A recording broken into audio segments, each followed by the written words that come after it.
ওয়াশিংটনে সফররত ভারতের প্রধানমন্ত্রী নরেন্দ্র মোদির সঙ্গে বৈঠকের পর বাংলাদেশ ইস্যুতে মার্কিন প্রেসিডেন্ট ডোনাল্ড ট্রাম্পের মন্তব্য নিয়ে চলছে আলোচনা সমালোচনা।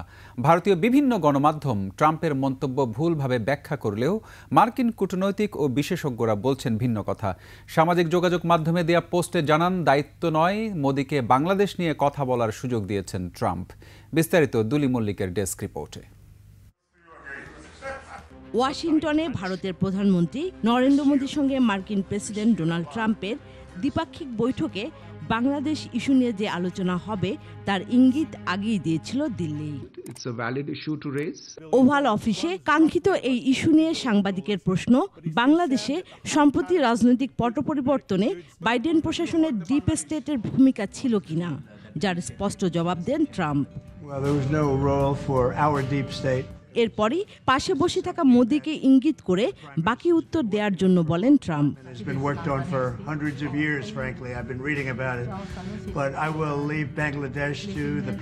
ট্রাম্পের এই বক্তব্য ভারতীয় বিভিন্ন গণমাধ্যমে তুলে ধরা হয় ভিন্নভাবে, যার অর্থ দাঁড়ায় বাংলাদেশকে মোদির হাতে তুলে দিয়েছেন ট্রাম্প।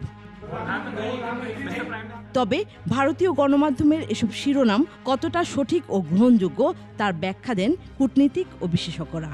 উনি leave replying on that to the prime minister. আমরা রিপ্লাইং অন দ্যাট কথাটা লাগাই দিতে পারি, কারণ এখানে আর কিছু নাই। আপনি জানেন যে ইংরেজি ভাষাভাষী যারা হয় তারা কিন্তু পুরো বাক্য বলে না। সুতরাং আমার কাছে মনে হয়েছে এটা ইমপ্লাই করা হয়েছে যে আমি এটা নিয়ে কথা বলবো না।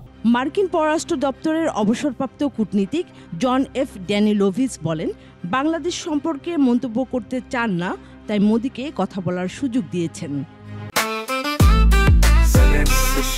জেনেক্সে শিফট করো, লাইফকে লিফট করো।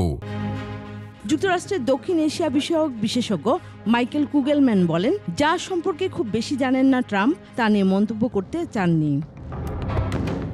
সুইডেনের উপসালা বিশ্ববিদ্যালয়ের শান্তি ও সংঘাত বিষয়ক অধ্যাপক অশোক সোয়ান বলেন, ভারতের গণমাধ্যম খুব চেষ্টা চালালেও চীনের প্রেসিডেন্ট শি জিনপিং ও বাংলাদেশের অন্তর্বর্তী সরকার প্রধান ডক্টর ইউনূসকে নিয়ে কিছু বলেননি ট্রাম্প।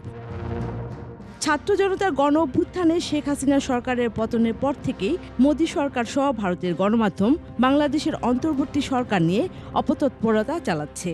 ট্রাম্পের সঙ্গে বৈঠকেও একই চেষ্টা চালায় ভারত, যা কার্যত ব্যর্থ হয়েছে। দুলি মল্লিক, ডেস্ক রিপোর্ট, 21 টেলিভিশন।